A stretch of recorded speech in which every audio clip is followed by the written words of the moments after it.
Hey, time for another week of Bama and Bourbon with Aaron Suttles from Yale, Alabama. I'm Lance Taylor from the Next Round. We talk bourbon, we talk Alabama football. Pretty big game this week. Huge game of the year so far. Yeah, and there's so many angles that we can attack this with, and I want to throw some things at you. Yeah. Bama and Bourbon brought to you by our friends at MyBookie, mybookie.ag. Use the code NEXTROUND, double that initial deposit. That's right, MyBookie will double your initial deposit when you use the code NEXTROUND. Let's kick off October with mybookie.ag. Always beverage place, pink package. Chan, JJ providing our bourbon today, which is Traveler. I've heard about it. Yep. I know you've heard about it. It is from the Buffalo Trace Distillery, Chris Stapleton.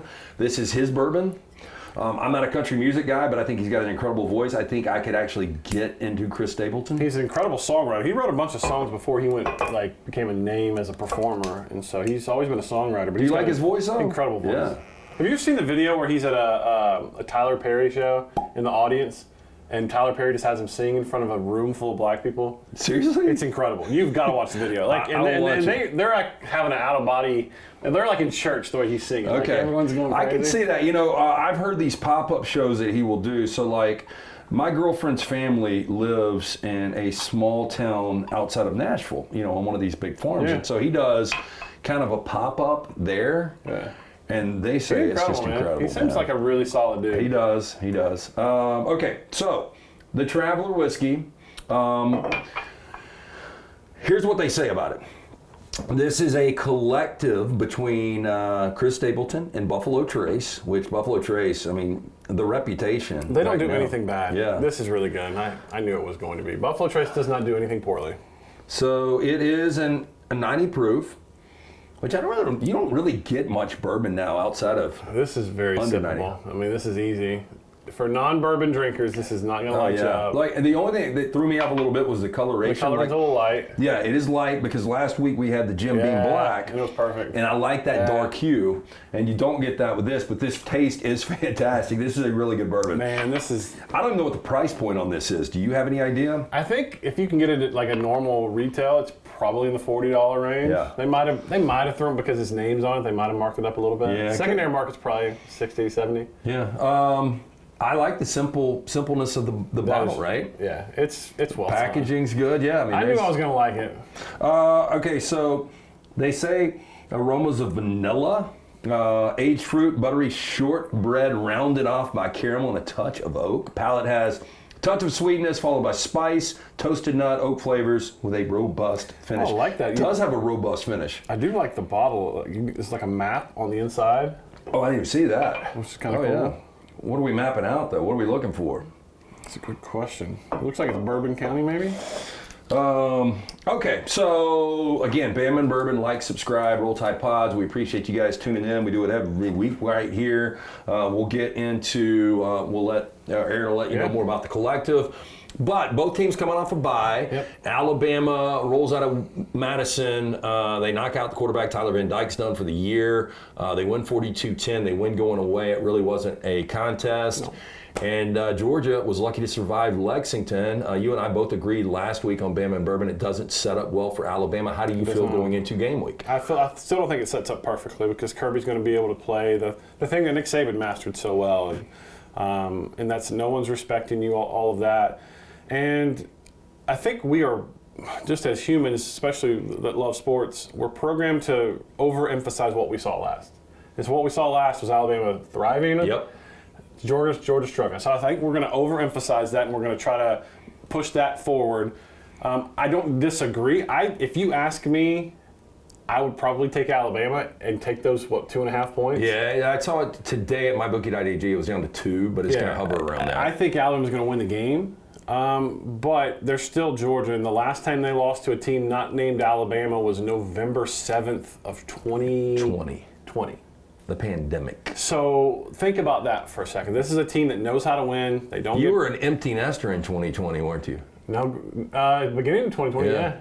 Actually, yes. Grayson had not been born yet. Isn't that crazy to think about? Like, that just puts things in perspective. Like, we were doing terrestrial radio from my basement at Jocks back in 2020. And it's been that long since they lost to a team not named Alabama. But, a couple of things. We talked about this. So it was kind of well documented. Kirby had a Nick Saban problem going 1-5. Mm-hmm. If Kirby is to lose this game, there's a lot of directions you could go at. Yeah. First of all, Kirby's got an Alabama problem. I think another thing people will look at, well, what about like teams, like rosters? Yeah. How has Kirby done against these like rosters?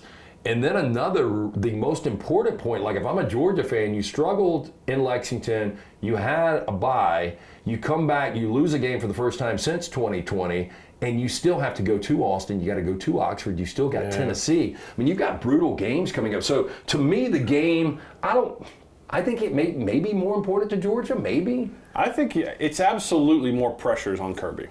It's unquestioned because he has an Alabama problem. He had a Nick Saban problem. If he loses to Caleb Lawry's got an Alabama problem. And because I hadn't thought about what you just said. They lose to Alabama, go to Texas, go to Ole Miss, got to play Tennessee. Do they make the playoff? Yeah, that's the thing. So, I think you can absorb one more loss. Georgia's best bet would be, if they lose this game, lose one more and not play for the conference championship. Because, you could see a 10-2 lose that game and then not get in. Yeah, because all schedules are not created equal. Look at Georgia's schedule. Look at Missouri's schedule. Oh, it's not even close. It's night and day. I mean, it's not even close. You don't want to be too punitive for a team that actually challenges itself. And by the way, Georgia went out and played Clemson. Right. In the out-of-conference. Yeah, and that win is looking better and better. Yeah, so you don't want to over-penalize a team for scheduling hard, but if they lose to Alabama, I don't know that they beat Ole Miss. Yeah. I don't know they beat Texas. And the way Tennessee, I don't know they beat. If they lose 4 losses, they're not getting in. And there's, again, so many narratives that can come out of this because let's say that Georgia goes in there and blitzes Alabama. Then Alabama fans are like, damn, we didn't get this with Nick Saban. Yeah. Like, Nick Saban didn't lose these type of Georgia. Yeah. If he lost to Georgia, national championship, it was a really close game, and they were actually missing key parts. Yeah. In John Mechie and Jamison Williams. So I think you've got that angle. If Georgia wins this game, Alabama probably might have another loss the way Tennessee's looked. I don't know. So I think there's a lot of different ways you can go on this game. I lean Georgia right now. I don't feel great about it because I think Alabama is really good. I think these are 2 playoff teams. But can you imagine if Georgia, and I'll stick with it, Michigan, I'll give them credit. I think they were the best team in college football last year, but Georgia was right there with them. And for Georgia not even to be in a 14 playoff, and now they've got this brutal schedule, and if they were to lose this game, just the pressure that builds, and it doesn't seem like once Kirby got that first national championship, it seemed like there was a little pressure that was off this team. Yeah, and let's just, I'm not a scouting director, but I don't think I'm breaking any news. They're not as talented as they've been in the past. Georgia, I don't. Well, yeah, offensively, it's not even close. No, and I think they're banged up on the defensive line. And now we've talked about they grow linebackers in a lab. They do, man. They pluck them off trees and put them out there. But they're banged up on the defensive line. They run a great system. They're very sound, so they don't just generally beat themselves. And they sort of try to make you one-dimensional. But that one dimension from Kentucky sort of controlled the line of scrimmage. So this Alabama, and I had somebody, it was Brock Heward on Unlocked. He said, I think the two guys you got to look to that have the most pressure, I forgot exactly how he worded this, but he said Nick Sheridan and Kane Womack. Caleb DeBoer has been in these big games before, but when you look at the coordinators now coming into this situation against Georgia, there is a lot of pressure, and I'll start first with the offense. Yeah. I don't know how much the offense has shown. We've had 1 million explosive plays, which is great. Western Kentucky completely dominated. South Florida struggled for 3 quarters, then the offense popped. Yeah. And then the offense got in rhythm towards the end of the first half against Wisconsin, and they never really looked back. But you wonder how many wrinkles and how many things that Nick Sheridan and both Kalen DeBoer have held kind of in the holster waiting for this week coming off a bye. You would think they've got something, but then Nick Sheridan goes out last week during the bye week and says he doesn't think all of their offense will be installed in 2024. So you're like, okay, what does that mean? Am I supposed to read into that? Is that because you don't think Jalen can handle and process that? Is it because it's not possible to install your offense in that amount of time? Or first-year offense coordinator, he's got this deep of a dive on his I wonder scheme. about that. I think one of the most important factors to me, the most important factor offensively is Jalen Milroe not going out trying to put too much pressure on himself. He does not need to go out and try to win the Heisman. I think just be who you are and try to do the things that highlight his game and do the things that he does well, which is big plays, passes down the field. We're not asking him to read a lot of defensive passes over the middle, and run the football. And just be who you are, and that's been good enough. And now that you got an offensive line that looked pretty good against Wisconsin. Okay, I think I want to know the answer to the question before I ask it, but I'll ask it anyway. Who is somebody offensively that needs to get involved that has not been involved? Do I know the answer? You know the answer. I know the answer. Well, I think it's Kendrick Law. Yeah. And, we just haven't seen a ton of wide receiver screens. We have not seen a lot of jet sweeps. We just haven't seen that. And when you get that, what that is going to do for Ryan Williams, what that will open up for him, because look, I mean, Glenn Schumann, everybody is saying, like, we've got to account for this guy, but you're not really accounting for Kendrick Law right now. But if you can get him some intermediate, some underneath stuff, I think that really would open up the edge. Even if you call it a couple times and then fake it, what is the threat of him getting horizontal to a defense due to run lanes? It widens them. Yeah. So that's going to make Justice's and Jam's job, and even Jalen, when he keeps it, that much easier. So I'm curious to see that part of the offense. It has not been revealed yet. I would have to think, that it's there. We just haven't seen a lot of it. It's Bama and Bourbon, brought to you by the Beverage Place, located next to the PGA Superstore on Highway 280. Pink package located across from the Target. Next to Arby's on Highway 280. One-stop shop, liquor, beer, seltzers, wine, sodas, mixers, cigars, ice, even fresh lemons and limes. They open early, they close late. Get in, see Chan, JJ. Make sure you tell them that the guys from Bama and Bourbon sent you. Also, Yay Alabama, the collective. How can people get on board and start to contribute and start to build championship teams? Yay-alabama.com is the website. We got a membership level that can fit your affordability. And look, we got a tailgate coming up this week. I think we're going to have over 500 people at the tailgate. People are clamoring to get in. We might have a couple. We might have a guest, a special guest that's in the music world popping by. The men's basketball team will be there. So if you're interested in getting an invitation to that, check us out at yay-alabama.com. And we will be, the next round, broadcasting live from 12 to 3. We're moving our show. Nice. To have more of a festive atmosphere on the Strip at a place called the Rabbit Hole. So we are going to do 3 hours, and then we're going to transition into, they will have live music. They got a stage out there, so it should be a lot of fun. I don't know if you're going to be in Tuscaloosa on Friday or you're waiting till Saturday. I'll be there on Friday. Okay, well, come by and see us. The Rabbit Hole. The Rabbit Hole. Didn't we drink a bourbon called Rabbit Hole? We did. I like Rabbit Hole bourbon, by the way. I think, and we've got a couple of different variations of Rabbit Hole. I don't know if we've got any back here. I don't see the very unique, thick bottle. Okay, so 2 things going into this game I feel like I know. Yep. I feel like Georgia's defense is still elite. Yep. I feel like Alabama's offense is elite. Yep. I don't really know about the Alabama defense, I don't think, and I don't think I really know about this Georgia offense. I think Carson Beck is really good. Ratledge out on that offensive line is big. I don't think that they've identified playmakers as good as they were last year. So I don't know how good the offense is, and I don't know how good Alabama's defense is. Could this be a situation we get one of these games where people talked about, I think Alabama might have to win games in the 30s and 40s. It sounds hard to believe on the surface with how good Georgia's defense can be, but do you think this could turn into a track meet somehow? If the game was going that way, yeah, just because we know what we know about Caleb Ward, he's going to remain aggressive. And so if he's not going to take the air out of the ball.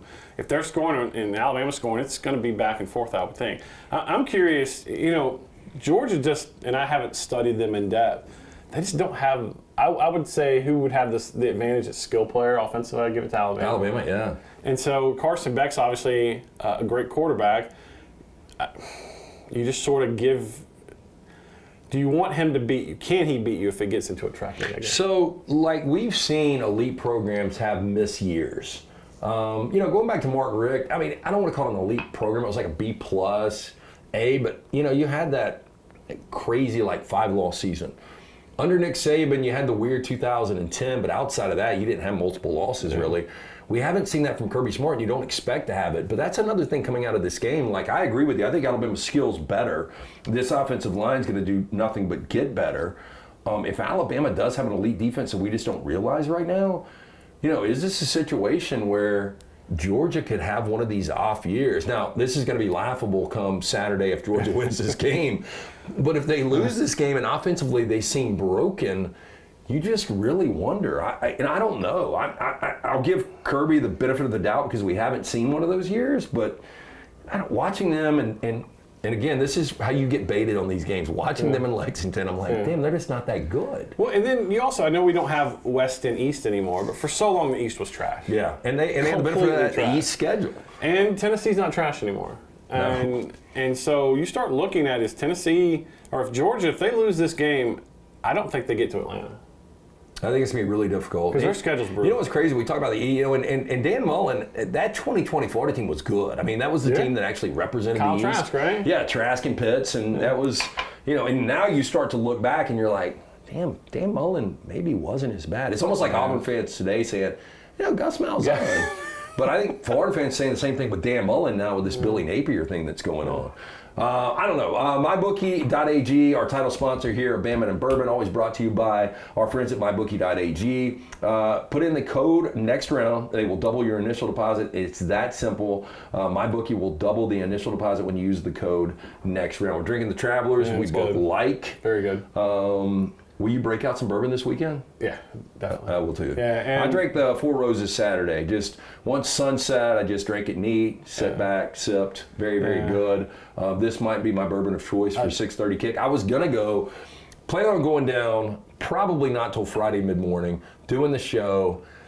Maybe hang out Friday night. I don't know. I just don't know if I want to be there Saturday for what seems to be a logistic nightmare, especially with Trump coming in now. It's going to be. We've had some auction winners that are going to be doing the walking champions with the team, and getting them on the buses with Secret Service now involved has been a logistical nightmare. Are you going to the game? Yeah, I'll be there. Unfortunately, and I say unfortunately, I love games like that. It's just everything. Getting to Tuscaloosa, getting in the stadium seems like this is one of those. If you could teleport, and just teleport into your seat, teleport out would be absolutely incredible. The one game I went to in Tuscaloosa last year, maybe I went to two, maybe I went to Tennessee too, but LSU, and LSU, it had a lot of hype, and it was crazy. It was a fun game, back and forth. Yeah. But I don't think anything touches this. This is going to be like going back to, was it 2009 Game of the Century?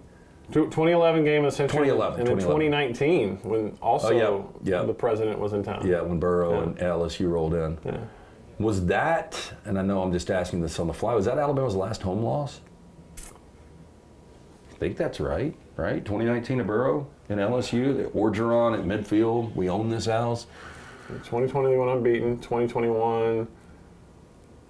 they made the lost to A&M in College Station. They lost to Tennessee in 2022 on the road. Yeah. I mean, these teams just this is the first time they've been a home dog since when? It's been 90 consecutive games, so you got to go back to LSU of 2007, Nick Saban's first team. Crazy. I don't think they'll ever be topped. No. I don't see how it could. I mean, even now that the SEC's expanded, and as you mentioned, Tennessee, they don't seem to be going anywhere. Texas looks good. Yeah. I mean, you're going to have games on this schedule, even if you're playing in Athens or Tuscaloosa, where you might be an underdog. You might be a dog. Yeah, so it's pretty crazy to think about from that regard. Defensively, who's got to show up? Carson Beck didn't look great last week. Again, I think Dominic Lovett is a guy that can establish himself as a playmaker. I think ETN in the backfield's good. I don't think he's great. Delp is a good tight end. I just don't know if they've got explosive guys. But what do you think Alabama defensively needs to do, and who needs to step up? It's got to be the defensive line. They've been rotating a lot of guys there. They've been playing a lot of guys. They've been playing pretty good football. Tim Keenan was the Staff's Player of the Week a couple weeks ago. LT Overton was the Staff's Player of the Week at Wisconsin. Those are two guys that have really started to round into form. Tim Smith is a solid guy. I think this is his 5th year. Been there long, played a lot of football. I think it's the defensive line. If they control that Georgia offensive line and they can't run, with their relative lack of skill on the perimeter, if they can't run the football in that environment, Georgia's defense might hold Alabama down for a while. It's tough to think that they would hold them down all game. If they can't consistently run the ball in Alabama, it's going to be a long night for them. Do you feel like the offensive line is whole now? With Proctor coming back, Wisconsin having the week off. I still want to see more from right tackle. Whoever ends up, they still played two guys. Elijah Pritchett started, but Formby got in that game against Wisconsin. And it's no disrespect at all to Wisconsin. What Caden's going to see at left tackle in his second start of the season is going to be different versus Georgia than it was Wisconsin athletically. So I think they look great versus Wisconsin. If they look great versus Georgia, they should win the Joe Moore Award. I said this last week in Stillwater, the Big 12, Oklahoma State hosting Utah. I thought the winner of that game will represent, at least they'll play for the Big 12 championship. I was finding it hard to find 2 more losses. And Utah still has some tough games coming up. But that seemed like one of those games where it puts you in a situation, in a one-game situation, to get an automatic bid. I do think the winner of this game, although they've got a lot coming up on their schedule, it just feels like the winner is going to be in Atlanta. Is that fair? And I'm just to the point where I don't know how beneficial it is to be in Atlanta. I agree with you, because man. you lose that game, you risk the possibility of being left out of the playoff. I will tell you, if I lose this game, and I said it about Georgia, same with Alabama, I don't want to be in Atlanta. No. I want to be sitting there with 2 losses at the end of the season with my brand, getting prepared for whoever I'm playing and not playing for that SEC championship. And I think ultimately what happens, I think there will be one team in almost all these games, whether it's the Big 12, the Big 10, the SEC, that don't want to be in that game. And I think ultimately that's going to be the factor that pushes away these conference championship games. Yeah, it's just too much money to be made. I mean, the fact that they're doing them still. Yeah, but if you can guarantee conferences, if we expand from 12 to 16 and we can make sure that revenue comes back to you, I think everybody would be in agreement. I hate it, man. Like, that was my favorite weekend of the year, was going to Atlanta for the SEC championship. We're devaluing conference championships. And listen, I love the expanded playoff because it gives us more chaos, especially in November. It's a lot of fun to talk about stuff. But in terms of what made college football unique, it's destroyed that. It has, because there was once upon a time, not that long ago, Alabama loses this game, their season might be over. Now, we can still make the playoff. And so that was a little bit of what made college football special. Now, is that trumped by the fact of the excitement of a playoff? Maybe. But I do know part of what made college football is no longer there, and that kind of thing. Yeah, and you're not going to see guys that, emotionally are complete wrecks after losing a game based on that fact. Because you can know, oh, well, we're still a good brand. All we've got to do is we've still got another loss in the holster. Yeah, what was it, 2017, Alabama loses to Auburn.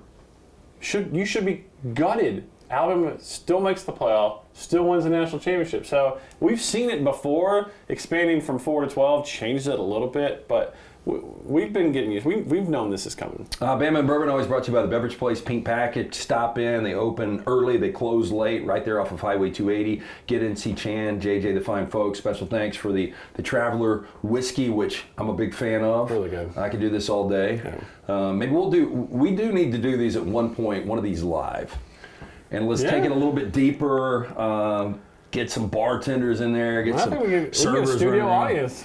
I would love to do something like that. Yeah. Maybe something like this weekend's too crazy, in Tuscaloosa. But I think there's one of these weekends that we probably could plan and do that somewhere. Okay, before we get out of here, again, Yay Alabama, the collective, how can people get involved? Yay-alabama.com. Go look at a membership level. Know that your support is 100% affecting the success on and off the field and or court at the Capstone.